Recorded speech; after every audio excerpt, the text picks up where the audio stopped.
കേരളത്തിലെ ഏറ്റവും ധൈര്യമുള്ള മനുഷ്യനാരാണ്? എൻ്റെ അഭിപ്രായത്തിൽ അത് നമ്മുടെ എ.പി. അബ്ദുള്ളക്കുട്ടിയായിരുന്നു. വല്ലാത്തൊരു ധൈര്യം തന്നെയാണ് പഹയന്.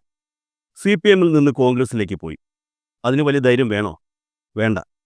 രാഷ്ട്രീയ നിലപാടുകൾ ചില ഘട്ടങ്ങളിലൊക്കെ മാറേണ്ടത് ആവശ്യമാണെങ്കിലും മാറണം. അബ്ദുള്ളക്കുട്ടി വിശ്വസിച്ചിരുന്ന രാഷ്ട്രീയ പ്രസ്ഥാനത്തിലെ ചില സംഗതികൾ തെറ്റാണെന്ന് അദ്ദേഹത്തിന് ബോധ്യപ്പെട്ടതിനാൽ അദ്ദേഹം സി.പി.എം എന്ന പ്രസ്ഥാനത്തെ ഉപേക്ഷിച്ച് കോൺഗ്രസിലേക്ക് പോയി. അതിന് വലിയ ധൈര്യമൊന്നും വേണ്ട. കോൺഗ്രസിലെത്തിയ ശേഷം പുള്ളിക്കാരൻ സി.പി.എമ്മിലെ വിമർശനാത്മകമായ കാര്യങ്ങളെക്കുറിച്ച് ഒരു പുസ്തകം എഴുതി. നിങ്ങൾ എന്നെ കോൺഗ്രസ് ആക്കി എന്നായിരുന്നു ആ പുസ്തകത്തിൻ്റെ പേര്. കുറച്ച് ധൈര്യമൊക്കെ അതിന് വേണം. പണ്ട് ആത്മാർത്ഥമായി പ്രവർത്തിച്ചിരുന്ന 2 പ്രാവശ്യം പാർലമെൻറ്റ് മെമ്പറാക്കിയ ഒരു പാർട്ടിയെക്കുറിച്ച് ജനങ്ങൾക്ക് മുന്നിൽ തുറന്നു പറയുകയാണ്. അതൊരു ചെറിയ ധൈര്യം തന്നെയാണ്. എന്നാൽ എ.പി. അബ്ദുള്ളക്കുട്ടിയുടെ മുഴുവൻ ധൈര്യവും പുറത്തു വന്ന സംഗതി അതൊന്നുമല്ല. എണ്ണം പറഞ്ഞ കുറച്ച് വർഷങ്ങൾക്ക് ശേഷം പുള്ളിക്കാരൻ അടുത്ത പാർട്ടിയിലേക്ക് പോകുന്നു, അതായത് ബി.ജെ.പിയിലേക്ക്. അതിനു മുമ്പ് ഒരു കാര്യം ആലോചിക്കണം. സി.പി.എമ്മിന് 8ൻ്റെ പണി കൊടുത്തു എന്ന് അവകാശപ്പെട്ട് കോൺഗ്രസിൽ എത്തിയ അബ്ദുള്ളക്കുട്ടിയെ 2 നിയമസഭാ തിരഞ്ഞെടുപ്പുകളിലാണ് കോൺഗ്രസ് സീറ്റ് നൽകി വിജയിപ്പിച്ചത്. അത് കഴിഞ്ഞാണ് പുള്ളിക്കാരൻ കോൺഗ്രസിൽ നിന്നും ബി.ജെ.പിയിലേക്ക് പോകുന്നത്. ബി.ജെ.പിയിൽ ചെന്ന് പ്രധാനമന്ത്രി നരേന്ദ്രമോദിയെ കണ്ട് കെട്ടിപ്പിടിച്ച് സംസാരിച്ച് എല്ലാം കഴിഞ്ഞ ശേഷം ഒരു പുസ്തകവും എഴുതി. സി.പി.എമ്മിൽ നിന്ന് കോൺഗ്രസിലേക്ക് എത്തപ്പെട്ട ശേഷം ഒരു പുസ്തകം എഴുതിയിരുന്നു. കോൺഗ്രസിൽ നിന്ന് ബി.ജെ.പിയിൽ എത്തിക്കഴിഞ്ഞ ശേഷവും പുള്ളി ഒരു പുസ്തകം എഴുതി. പേര് ദേശീയ മുസ്ലിം. എന്നിട്ടോ നാട്ടിലിറങ്ങിയാൽ ഒരു 10 പേരുടെ പിന്തുണ പോലും കിട്ടാതെ സമൂഹ മാധ്യമങ്ങളിലൂടെ ദിവസവും തെറിവിളികൾ കേട്ട് എന്തിനാണ് താൻ ബി.ജെ.പിയിൽ പോയതെന്ന് ദിവസവും രാത്രിയിൽ ചിന്തിച്ച് പണ്ടാരമടങ്ങി ഈ രാഷ്ട്രീയ ജീവിതം മുന്നോട്ട് തള്ളി നീക്കുന്ന അബ്ദുള്ളക്കുട്ടി ഗതികെട്ടവനാണെന്ന് നിങ്ങൾ ചിലപ്പോൾ കരുതും. എന്നാൽ ഈ ഒരു ചെറിയ കാലയളവിനുള്ളിൽ 3 പ്രധാനപ്പെട്ട പാർട്ടികൾ മാറി ആ 3ലെ സൗകര്യങ്ങളും അനുഭവിച്ച് നാട്ടുകാർ തന്നെക്കുറിച്ച് എന്താണ് പറയുന്നതെന്ന് ചിന്തിക്കാതെ ഒറ്റയാനായി ഇന്നും ഈ സമൂഹത്തിന് മുന്നിൽ ജീവിക്കുന്ന അബ്ദുള്ളക്കുട്ടി ഒരു ധൈര്യവാൻ തന്നെയാണ്. അക്കാര്യത്തിൽ ആർക്കും സംശയം വേണ്ട. എന്നാൽ അബ്ദുള്ളക്കുട്ടി യുഗത്തിന് ശേഷം ഇപ്പോൾ പുതിയ ഒരു ധൈര്യവാൻ കൂടി ഈ കേരളത്തിൽ അവതരിച്ചിരിക്കുകയാണ്. മുൻ നിലമ്പൂർ എം.എൽ.എ ആയ നമ്മുടെ പി.വി. അൻവർ. അൻവറിൻ്റെ കഥ അബ്ദുള്ളക്കുട്ടിയിൽ നിന്ന് കുറച്ച് വ്യത്യാസമുണ്ട്. ഒരു ധൈര്യത്തിൻ്റെ പുറത്താണ് പുള്ളിക്കാരൻ സി.പി.എം വിട്ടത്. അബ്ദുള്ളക്കുട്ടിക്ക് കയറി ചെല്ലാൻ ഒരിടമുണ്ടായിരുന്നു, കോൺഗ്രസ്. കോൺഗ്രസിൽ നിന്ന് പോയപ്പോഴും അബ്ദുള്ളക്കുട്ടി നിരാശപ്പെടേണ്ടി വന്നില്ല. എന്തവശിഷ്ടവും സ്വീകരിക്കാൻ ബി.ജെ.പി അന്നിവിടെ ഉണ്ടായിരുന്നു. എന്നാൽ അൻവറിൻ്റെ കാര്യം അങ്ങനെയല്ല. സി.പി.എം വിട്ട ശേഷം പിന്നെ എങ്ങോട്ട് പോകണമെന്ന് അൻവറിന് നിശ്ചയമില്ലായിരുന്നു. അൻവറിൻ്റെ ലക്ഷ്യം യു.ഡി.എഫ് പ്രവേശനമാണ്. യു.ഡി.എഫുമായി സഹകരിക്കുന്ന ഏതെങ്കിലും പാർട്ടിയിൽ നിന്നാൽ മാത്രമേ യു.ഡി.എഫ് മുന്നണിയുടെ ഭാഗമാകാൻ കഴിയുകയുള്ളൂ. തമിഴ്നാട്ടിലെ DMKയുടെ കൂടെ പോകാൻ നോക്കി, നടന്നില്ല. അതിനുശേഷം മായാവതിയുടെ ബഹുജൻ സമാജ്വാദി പാർട്ടിയുടെ കൂടെ പോകാനൊരു ശ്രമം നടത്തി എന്ന് പറയുന്നു, അതും നടന്നില്ല. ഒടുവിൽ മമതാ ബാനർജിയുടെ തൃണമൂൽ കോൺഗ്രസിലെത്തപ്പെട്ടു. ഇവിടെയെങ്കിലും എത്തിയല്ലോ എന്ന് ആശ്വസിച്ച് നെടുവീർപ്പിട്ട് കഴിഞ്ഞപ്പോഴാണ് അടുത്ത പ്രശ്നം. തങ്ങളെ ഒളിഞ്ഞും തെളിഞ്ഞും ആക്രമിച്ചു കൊണ്ടിരിക്കുന്ന തൃണമൂൽ കോൺഗ്രസിനെ യു.ഡി.എഫ് മുന്നണിയിൽ എടുക്കുന്ന പ്രശ്നമില്ല എന്ന് കോൺഗ്രസ് പറഞ്ഞു. എന്തു ചെയ്യും? പക്ഷേ അൻവറിന് മുന്നിൽ വഴിയുണ്ടായിരുന്നു. ആ വഴിയായിരുന്നു നിലമ്പൂർ ഉപതെരഞ്ഞെടുപ്പ്. നിലമ്പൂർ ഉപതെരഞ്ഞെടുപ്പിൽ യു.ഡി.എഫിന് വിജയിക്കേണ്ടത് ആവശ്യമായതിനാൽ വിട്ടുവീഴ്ചകൾക്ക് ഒരുക്കമാണെന്ന് കോൺഗ്രസ് അറിയിക്കുകയായിരുന്നു. അങ്ങനെ അൻവറിൻ്റെ തൃണമൂൽ കോൺഗ്രസ് എന്ന പാർട്ടിയെ യു.ഡി.എഫിൽ അസോസിയേറ്റ് അംഗത്വം കൊടുക്കാമെന്ന് അറിയിച്ചു. അതൊരു വല്ലാത്ത അംഗത്വമാണെങ്കിലും അതെങ്കിലും ഉണ്ടല്ലോ എന്ന് ആശ്വസിക്കാം എന്നും കോൺഗ്രസ് പറഞ്ഞു. അതിനുള്ളിൽ കോൺഗ്രസിൽ പൊട്ടിപ്പുറപ്പെട്ട ചില ആഭ്യന്തര ലഹളകളും KPCC അധ്യക്ഷൻ മാറലുമൊക്കെ നിലമ്പൂർ ഉപതെരഞ്ഞെടുപ്പും പി.വി. അൻവറിൻ്റെ പ്രശ്നങ്ങളും പിന്നിലേക്ക് നീക്കിവച്ചു. ആദ്യം അടി കഴിയട്ടെ, അതിനുശേഷം ആഹാരം കഴിക്കാമെന്ന രീതിയിലായി കാര്യങ്ങൾ. പക്ഷേ അൻവറിന് യഥാർത്ഥത്തിൽ ഈ അസോസിയേറ്റ് അംഗത്വമല്ല വേണ്ടിയിരുന്നത്, യു.ഡി.എഫ് സഖ്യകക്ഷി എന്ന പദവിയായിരുന്നു. അങ്ങനെ വേണമെങ്കിൽ പി.വി. അൻവർ യു.ഡി.എഫിൽ നിലവിലുള്ള ഏതെങ്കിലും ഒരു പാർട്ടിയിൽ ചേരുകയോ അല്ലെങ്കിൽ ഒരു പുതിയ പാർട്ടി രൂപീകരിച്ച് യു.ഡി.എഫിൽ ചേരുകയോ ചെയ്യണം എന്നുള്ളതാണ് ലഭിച്ച നിർദ്ദേശം. അങ്ങനെയാണ് പി.വി. അൻവർ കോൺഗ്രസിൽ ചേരാൻ പോകുന്നു എന്ന വാർത്തകൾ പ്രചരിച്ചത്. ഈ വാർത്ത പുറത്തു വന്നിട്ട് ഏകദേശം 2 ആഴ്ചയോളമായി. കോൺഗ്രസിൽ KPCC അടി തുടങ്ങിയതിന് ശേഷം പി.വി. അൻവറിൻ്റെ വാർത്തകളൊന്നും പുറത്തു വന്നിരുന്നില്ല. എന്നാൽ നമ്മൾ വിചാരിക്കും പോലെയല്ല കാര്യങ്ങൾ.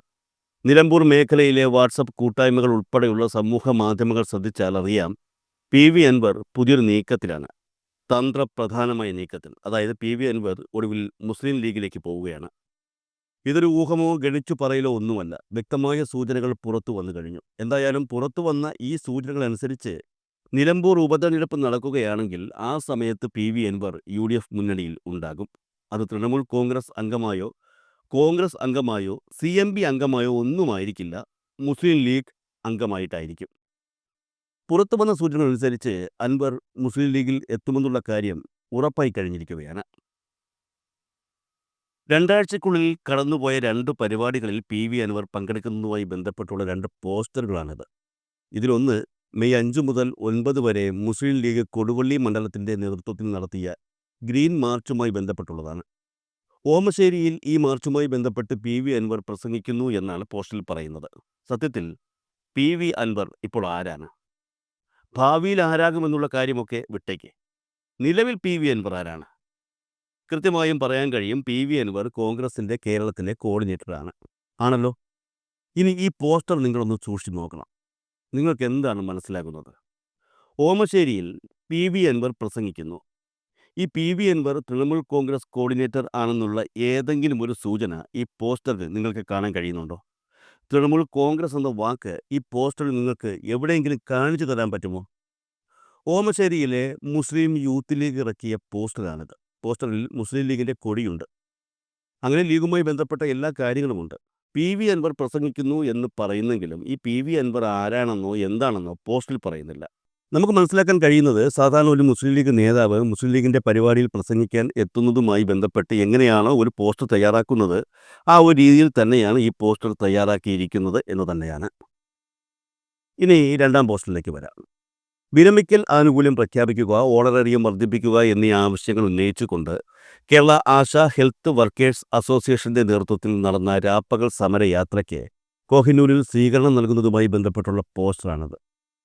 ഈ സമരയാത്രാ സ്വീകരണം ഉദ്ഘാടനം ചെയ്യുന്നത് മലപ്പുറം ജില്ലാ പഞ്ചായത്ത് പ്രസിഡന്റ് MK റഫീഖ ആണ്. രാഷ്ട്രീയ വിശദീകരണം നടത്തുന്നത് പി.വി. അൻവർ. ഈ പോസ്റ്ററിൽ ഉദ്ഘാടനം ചെയ്യുന്ന MK റഫീഖയെ മലപ്പുറം ജില്ലാ പഞ്ചായത്ത് പ്രസിഡന്റ് എന്ന് വ്യക്തമായി സൂചിപ്പിച്ചിട്ടുണ്ട്.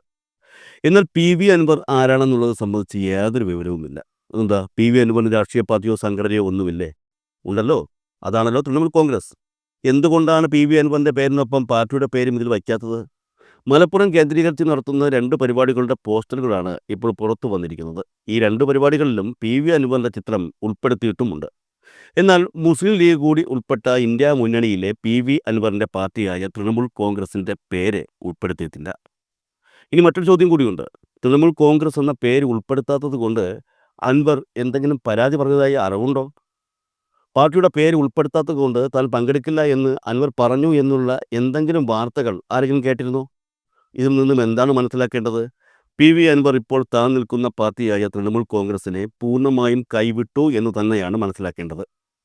ഇത് മാത്രമല്ല, ഇതിനു മുൻപ് പി.വി. അൻവറിൻ്റെ നേതൃത്വത്തിൽ തൃണമൂൽ കോൺഗ്രസ് ഇട്ട ഒത്തിരി പരിപാടികളുണ്ടായിരുന്നു. അതെല്ലാം അൻവർ ക്യാൻസൽ ചെയ്യുകയും ചെയ്തു. ചുരുക്കി പറഞ്ഞാൽ തൃണമൂൽ കോൺഗ്രസുമായുള്ള എല്ലാ ബന്ധങ്ങളും പി.വി. അൻവർ അവസാനിപ്പിച്ചു എന്ന് തന്നെയാണ് ഇതിലൂടെ മനസ്സിലാക്കാൻ സാധിക്കുന്നത്.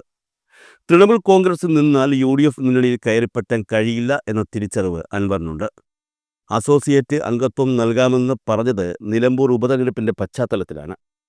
ഉപതെരഞ്ഞെടുപ്പ് കഴിഞ്ഞാൽ ഫലം എന്തായാലും താൻ യു.ഡി.എഫിന് ഒരു അധികപ്പറ്റാകുമെന്നുള്ള കാര്യവും അൻവറിന് നിശ്ചയമുണ്ട്. പി.വി. അൻവറുമായി അടുത്ത വൃത്തങ്ങളിൽ നിന്ന് ലഭിക്കുന്ന സൂചനകൾ അനുസരിച്ച് ഈ തൃണമൂൽ കോൺഗ്രസ് ബന്ധം അൻവറിന് തുടർന്നു പോകാൻ താൽപ്പര്യമില്ല എന്നുള്ളതാണ്. വരുന്ന നിലമ്പൂർ ഉപതെരഞ്ഞെടുപ്പ് കഴിയുന്നതോടെ അൻവർ യു.ഡി.എഫിലെ ഏതെങ്കിലും ഒരു പാർട്ടിയിൽ ചേരുമെന്നുള്ള സൂചനകൾ നേരത്തെ പുറത്തു വന്നിരുന്നു. അത് ചിലപ്പോൾ കോൺഗ്രസ് പാർട്ടിയാകാം, അല്ലെങ്കിൽ നേരത്തെ പുറത്തു വന്ന വിവരങ്ങൾ പോലെ CMPയോ അങ്ങനെയുള്ള ഏതെങ്കിലും ചെറിയ പാർട്ടികളാവാം, അതുമല്ലെങ്കിൽ പുതിയൊരു പാർട്ടിയാകാം എന്നൊക്കെയാണ് അൻവറുമായി ബന്ധപ്പെട്ട കേന്ദ്രങ്ങളിൽ നിന്നും ലഭിച്ച സൂചനകൾ. അതിനിടയിലാണ് അൻവർ കൃത്യമായി തൻ്റെ രാഷ്ട്രീയ ലക്ഷ്യം പ്രവർത്തനങ്ങളിലൂടെ സൂചിപ്പിച്ചത്. മുസ്ലിം ലീഗിലേക്ക് കൂടുമാറുക എന്നുള്ളതാണ് താനിപ്പോൾ ലക്ഷ്യമിടുന്നതെന്ന വിവരം തന്നെയാണ് ഇപ്പോൾ പുറത്തു വന്നിരിക്കുന്നത്. പശ്ചിമ ബംഗാളിന് പുറത്ത് സംസ്ഥാനതല മുന്നണി ബന്ധങ്ങൾ വരുമ്പോൾ ഒരു മുന്നണിയിലും ചേരാതെ സ്വതന്ത്രമായി നിൽക്കുക എന്ന നിലപാടാണ് തൃണമൂൽ കോൺഗ്രസ് സ്വീകരിക്കുന്നത്. കേരളത്തിലെ പ്രവർത്തക യോഗം ഉദ്ഘാടനം ചെയ്യാൻ തൃണമൂൽ നേതാവ് ഡെറിക് ഒബ്രിയാൻ കേരളത്തിലെത്തിയപ്പോൾ ഇപ്പോൾ മുന്നണിയിൽ ചേരുന്ന കാര്യം പരിഗണനയിൽ ഇല്ലെന്ന് വ്യക്തമാക്കുകയും ചെയ്തിരുന്നു. മാത്രമല്ല, കോൺഗ്രസ് നേതൃത്വം നൽകുന്ന ഒരു മുന്നണിയിൽ ചേരേണ്ട എന്ന് തന്നെയാണ് തൃണമൂൽ കോൺഗ്രസ് കർശന നിലപാട് കൈക്കൊണ്ടിരിക്കുന്നത്. അതായത് ചുരുക്കി പറഞ്ഞാൽ, കോൺഗ്രസ് ഇപ്പോൾ പി.വി. അൻവറിൻ്റെ തൃണമൂൽ കോൺഗ്രസിനെ യു.ഡി.എഫിൽ എടുക്കാം എന്ന് തീരുമാനിച്ചാലും ചേരാൻ മമതാ ബാനർജി സമ്മതിക്കില്ല എന്നർത്ഥം. സ്വന്തം ഭാഗം ജയിക്കാൻ വേണ്ടി എത്ര ശത്രുവിനെ വേണമെങ്കിലും മിത്രമാക്കാനുള്ള മനസ്സ് ഇപ്പോൾ അൻവറിനുണ്ട്. CPM വിട്ടതിന് ശേഷമുള്ള PV അൻവറിൻ്റെ ഇതുവരെയുള്ള രാഷ്ട്രീയ ജീവിതം പരിശോധിച്ചാൽ അത് നമുക്ക് വ്യക്തമാവുകയും ചെയ്യും. ഈ നിലമ്പൂർ ഉപതെരഞ്ഞെടുപ്പുമായി ബന്ധപ്പെട്ട് അൻവർ ഇപ്പോൾ ഏതെങ്കിലും ഒരു പാർട്ടിയിൽ കയറിപ്പറ്റി മുന്നണിയിൽ അംഗമായാലും അപ്പോഴും ഒരു ചോദ്യം ബാക്കിയുണ്ട്. നിലമ്പൂർ ഉപതെരഞ്ഞെടുപ്പ് കഴിയുമ്പോൾ PV അൻവറിൻ്റെ ഭാവി എന്താകുമെന്നുള്ള ചോദ്യം.